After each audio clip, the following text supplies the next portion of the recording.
So far, I have noticed stuff moving in the house.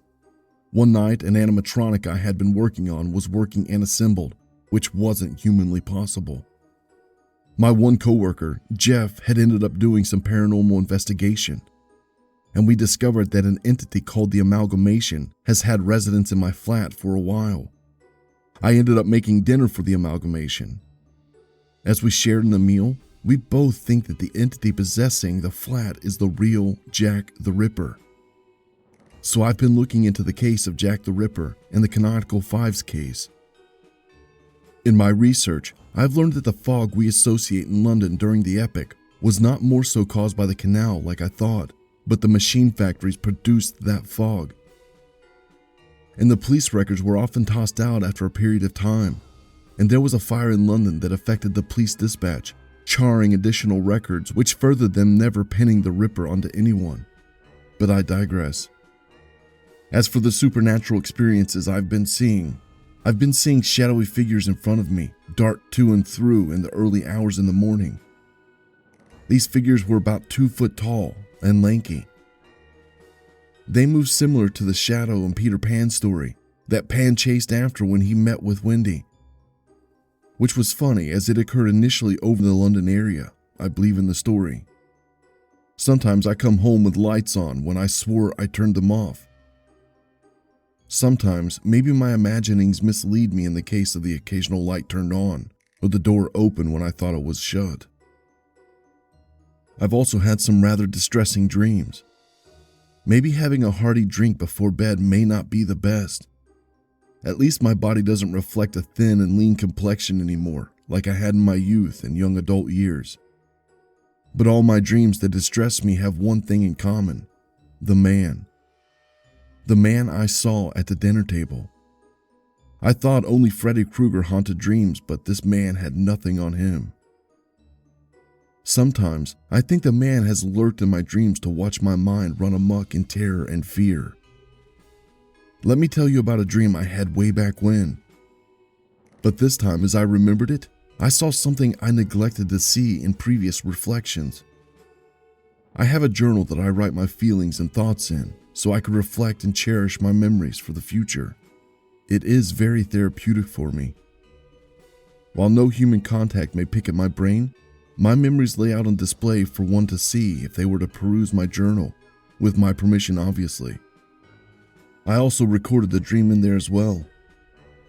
Forgive me if I misspell or speak in a rigid sentence structure.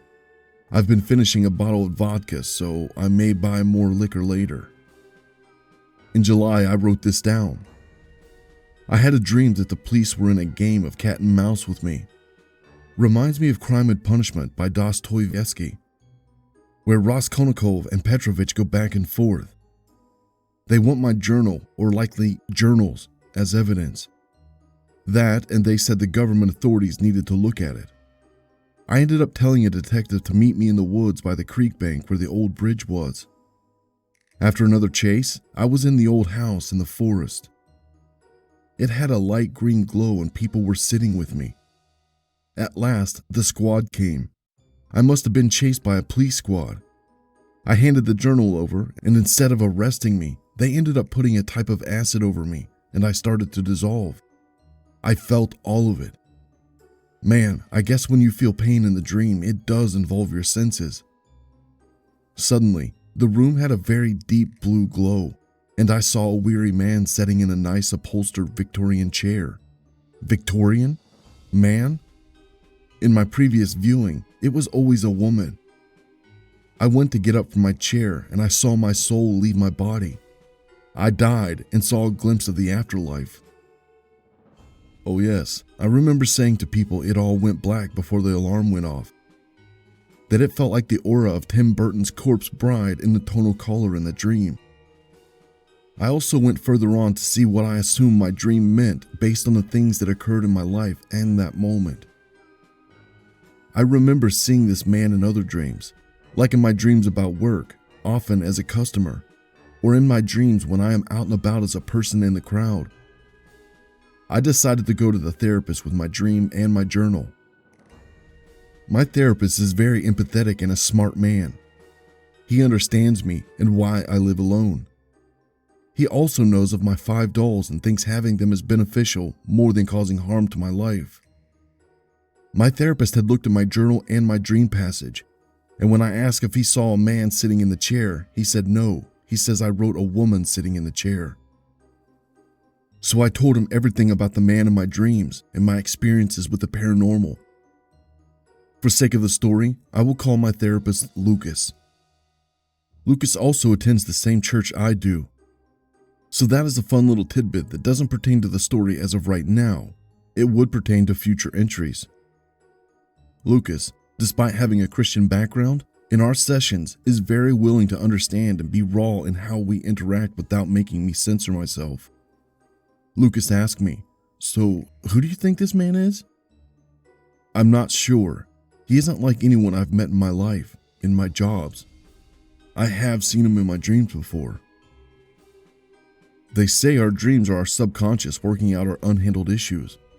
Perhaps this man represents something you feel like you're struggling with in regards to masculinity or things of that nature.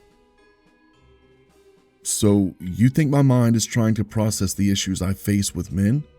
I don't have a lot of guy friends, but I don't think that is an issue, right? It very well could be, or it could be not. Maybe this man in your dreams is another side of you, since you've seen him a lot in your dreams and can't place him. So you think I'm the man? I asked, puzzling the conversation in my head.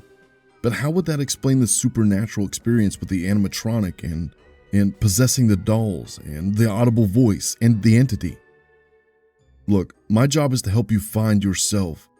You're a very smart man. I'm sure you'll figure it out on your own. Maybe the spiritual side of our world is very visible to you, like seeing the 4th man in the furnace with Rack, Shack, and Benny. A VeggieTale reference? Okay, I thought to myself. So, like an angelic figure? Not necessarily. Even though angels are portrayed as visible to mankind, it is very likely a demonic entity could resemble a person to mankind, despite being initially portrayed as a serpent in Genesis 3. The closest thing that men end up experiencing in regards to demons is in cases of possessions and exorcism. Never just an entity without possessing a host body. Okay, so odds are what is in my flat isn't Jack the Ripper?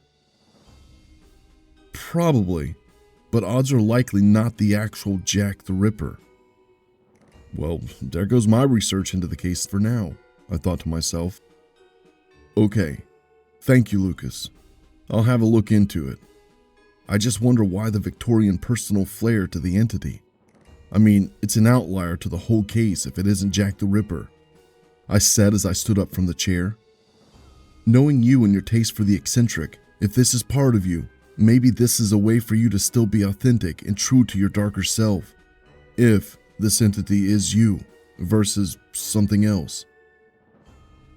So now I wait. Every night I sleep wondering when this man will show up. It is getting late here as I write this, and I still have half a glass of vodka to drink down. My eyelids are getting heavy. I look over to the living room where my 2 giant girls are waiting, and I swear I see a pair of eyes reflecting, watching me just around the corner. I probably have had too much to drink, but the thought continues to haunt me. What if this entity is me, or a part of me? Am I going to last, or is this going to eat me from the inside out?